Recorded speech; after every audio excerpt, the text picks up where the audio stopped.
Mga igsoon ko din ni Kristo maayong buntag kaninyong tanan. So, especially sa ato ang mga kaigsunan nga Katoliko, no.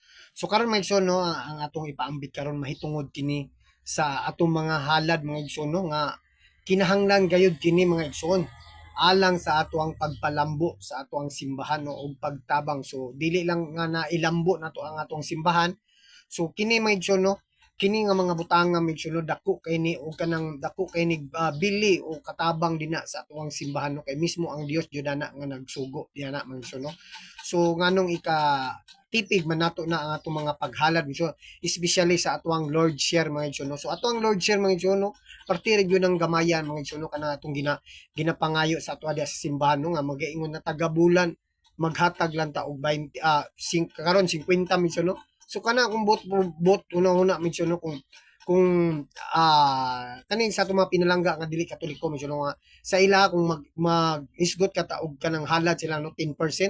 So ang isa ka bulan niya na mention, no, na kung pinakaubos ana ang sweldo karon 10,000. So pinakaubos ana mention 1,000 ang bulan nila. Samantala sa tuwa, no, sa simbahang Katoliko ang ginapangayo lang sa tuwa sa simbahan is 50 pesos ang Lord share mga igsoon, no. So dinhi mention nato ang punto mention, no, kay ang ato sa tabang mention, no, kana nga mga ang ato mga hinabang din sa atong simbahan, no, sugo gud na sa Dios, no. And then diha usab gikuha ang tanan nga mga sweldo sa mga trabahante diha mention, no, sa mga pagkaon nila sa tanan nga baryonon sa tubig, kuryente dinha ug kanay mga repair mention, no. So dinha tanan kuhaon ang sa ato ang mga Lord share o sa ato mga halad ug labi na nga kanang mga taga-simba nato natay ginahalad diha mention, no. Pero dinhi man sa simbang Katoliko wala kitay puning pinugsanay, no. So ato nang basahon dinhi sa balaang kasulatan mention nga kinahanglan gayud di kita nga maghatag ta sa mga panghinanglan mention, no. So atong basahon dinhi mention yun. So dinhi sa Biblia atong basahon ang una mga igsoon. So kinahanglan gayud mention, no, kay ang ato ang simbahang Katoliko dili ni siya molambo ug ah, kung dili kita magtabang. And then kung ang ato mga pagtabang mention, dili usab tumudubli-dubli ang ato ang grasya kung dili usab kita dili kita magtabang kay kung dili kita magtabang mention, no, dili pud hatagan og grasya sa Dios, no. So atong basahon mention, no, dinhi sa 1 Corinto kapitulo 9 bersikulo 13 mention, no, nga diha nga atong basahon misyon, no, nga nagaingon sa walay duwa-duwa na sayod kamo nga ang nag-alagad sa templo nagkuha sa ilang pagkaon gikan ah nagkuha sa ila og gikan sa templo og kadtong nag-alagad dito sa halaran may bahin salad. So sa 14 mention, no, so sa mao usab nga paagi ang Ginoo magbuot sa kadtong nagwali, no, na nagwali sa maayong balita ug magkuha sa ilang panginabuhi gikan dito. So mo na mention, no. So kinahanglan gayud nga aduna gayoy mga para magamit dito sa templo mention, no. And then dinhi mga igsoon sa Pilipos mention, no, masayra na sulat ni San Pablo mention, no. Pilipos kapitulo 4 bersikulo 15. Dinhi nga punto mention, no, nga si San Pablo mention, no, gihatagan yung sobra-sobra ang pagsuportar sa mga taga Pilipos mention, no. Basahon na to. Nasayod kayo kamong mga taga Pilipos nga sa pagbiya ko sa Macedonia sa bagong sa pag sa bago pang gisangyaw ang maayong balita walay laing simbahan nga nagigambit kanako pinaagi sa paghalad paghatag ug sa pagdawat gawas kaninyo. So sa 16 mga igsoon, no, dili lang kay kausara ako ninyo padadi og ginabang sa dihang nagkalisod-lisod ako didto sa Tesalonika. Dili kay gasa nga akong gipangita kun dili ang bunga nga makapabulahan kaninyo. Nadawat na ko ang tanan ug sobra pagani sangkap sa ako sa tanan nga panginahanglan karon nakadawat ko sa pinaagi ni Epaploridito nga tanan ninyo mga gasa sama kini sa usa ka humot nga halag sinunog ngadto sa Dios usa ka halad nga makapahimuot kaniya. So diha mga igsoon, nga atong mga paghalad din, no, makapahimuot diay gadto sa Dios. Sobra-sobra pagani ang gitabang dito sa Tesalonica taga Pilipos mga igsoon, no, kay San Pablo sa dihang nagkalisod-lisod siya diha migsoon, no. So mao kana migsoon na unsa ka importante, no. And then diri sa numeros migsoon, no, ang ato usang buhing halad mga igsoon kanang di ba naman tay buhing halad migsoon, no, kanang para sa mga nag semina na gusto magpari mensuno kanang nga mga halad mensuno diha na nga sa ilana mga bugas etc. tanan mga pagkaon mo na mga buhing halad mensuno para dito sa kwan ug kanang mga halad mensuno mamahimo kanang balaan alang sa atong gihatagan ug halang usab kanato mensuno kay dako kay nagpuntos alang kanato mensuno so atong basahon dinhi mensuno sa Números kapitulo 18 bersikulo 8 ug 9 mensuno. So sa title pa lang daan atong basahon mensuno ang bahin halad mahiadto sa mga pari mensuno. Sumo na itong mga nagseminaryo mensuno itong mga ang bahin sa halad no. Sumo na nga ang mga halad sa buhing halad mensuno importante kaayo usab no kay para diin nga kay gamay ra kay atong mga kaparian no. Sumo na nga kinahanglan kay nga naatay mga buhing halad alang sa ilaha mensuno para magpadayon ang ilang pagpaningkamot nga mamahimo silang mga pari mensuno. So atong basa mensuno, unya ang Ginoo miangkon mingon ka nga aron igahin ko kanimo ang tanang bahin sa linain halad sa tanang butang nga gihalad sa katawan sa Israel. Gigahin ko kini kanimo og sa imong mga anak ingon nga bahin ninyo hangtod sa hangtod. So muna nga magpadayon mensuno. So sa 9 mensuno, mao kini ang mahimo sa labing balaan nga butang nga wala sunuga. So ang ilang halad nga pagkaon, ang halad tungod sa sala ug ang halad sa paglapas nga ilang gihalad kanako mahimo kini nga labing balaan alang kanimo og sa imong mga anak. So every time din mga igsuno nga naghalad kita og kanang mga buhing halad igsuno.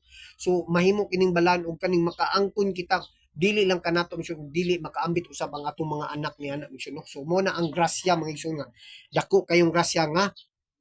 And then mga igsuno sumala usab din na sa dini mention so kani buhing halad mention sumala usab dinhi sa 1 Korinto mention no basahon na to.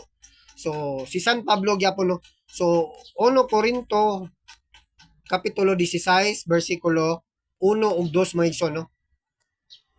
So nga nagaingon dinhi sa title mention no ang tabang alang sa isig ka Kristohanon no.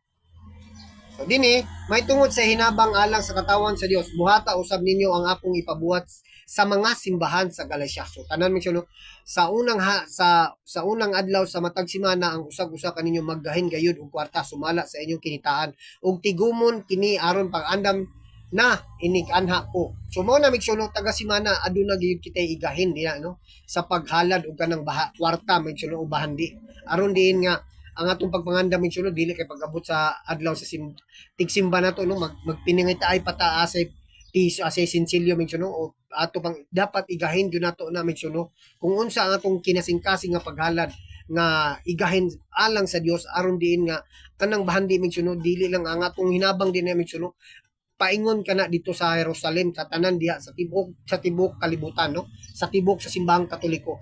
And then mention ang atong mga hinabang usab mention no ang pinakadako nga mga naghatag og mga hinabang sa mga hilabi na kanang mga naigo sa mga kalamidad mga igsoon. So kita mga simbahang Katoliko igsoon aduna kay ang kanang atong mga bahandi diha nga gitigom din ha kung aduna may mga kalamidad kana nagatabang ang atong simbahang Katoliko din na igsoon.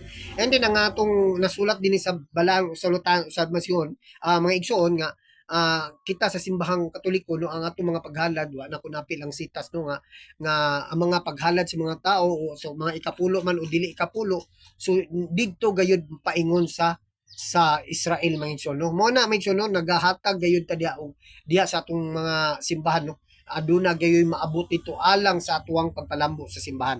Hindi mga igsoon no so sama-sama sa atong ipahayag karon dinhi sa 2 Korinto mention no. So kini mention tulo kini kasitas nga sa 2 Korinto mention 2 Korinto bersikulo 9 6 9 7 ang 7 mention so ilahi na to mention no 6 og 8 atong basahon di mention no na nagaingon dinhi timani nga ang nagpugas og diyotay mag-anig diyotay apan ang nagpugas og daghan mag-anig daghan. So sa 8 migson og ang Dios makahimo pagbubo sa tanang grasya nga nganha kaninyo aron mahatagan ug katagbawan ang tanan ninyong panginahanglan sa maghatag kamo nga madagayaon alang sa tanang pagbuhat ini. So kana migson kung maghatag kita og kanang halos pinugos nato nga kuan gyud nato mention baka nang gilahi nga halos sinsilyo na lang gyud mao na nga kung maghatag kita gamay so mag-ani usab kita gamay pero kung maghatag tagdako mention nga dili lang pud sobra kanang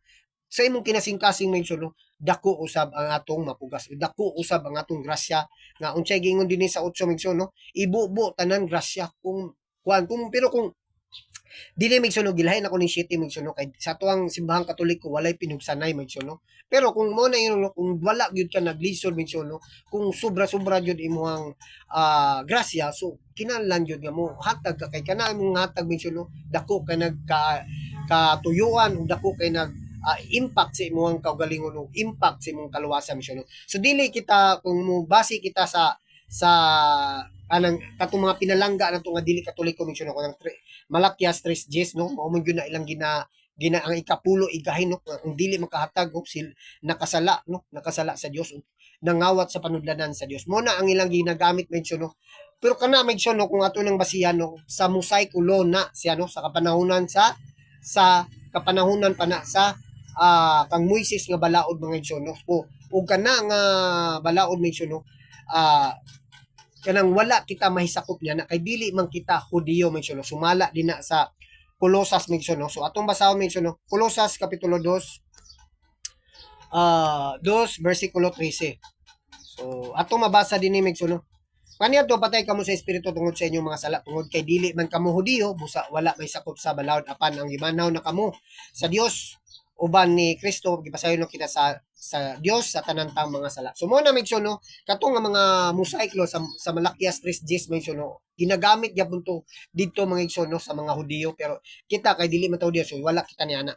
And then sama sa kung gisulti ka ganina mention no tong nasundan nato nga sitas no sa 2 Korinto 6 no nga dinhi. So atong basahon ni ang 7 mga igsoon no nga nagaingon dinhi busa kinahanglan nga maghatag og matag usa sumala sa iyang gusto ug dili magsubo o magunahuna nga gipugos siya kay ang Dios nahigugma sa malipayong naghatag. Mao na niya sa atuang simbang Katoliko wala kita gipugos. Apan kung aduna kitay mga daghang grasya misud so nganong dili nato ihatag aron diin usab na mga ibubuan usab kita og daghang grasya misud no. Pero kung mingon nga muna-muna lang gyud mga isulo aduna gapon kitay grasya misud no kung bisan pa maggagmay tag kita misud kung nakatag gyud ta sa atong kinasing-kasing mas mudako ang atong grasya nga mapaabot sa Dios mention no. So dinhi magigsoon ang atuang simbahang Katoliko magigsoon. So ato mabasa dinhi no sa atuang CCC. Ang CCC mention no mo nang Catechism of the Catholic Church no kanang mga doktrina nato diha sa simbahang Katoliko no.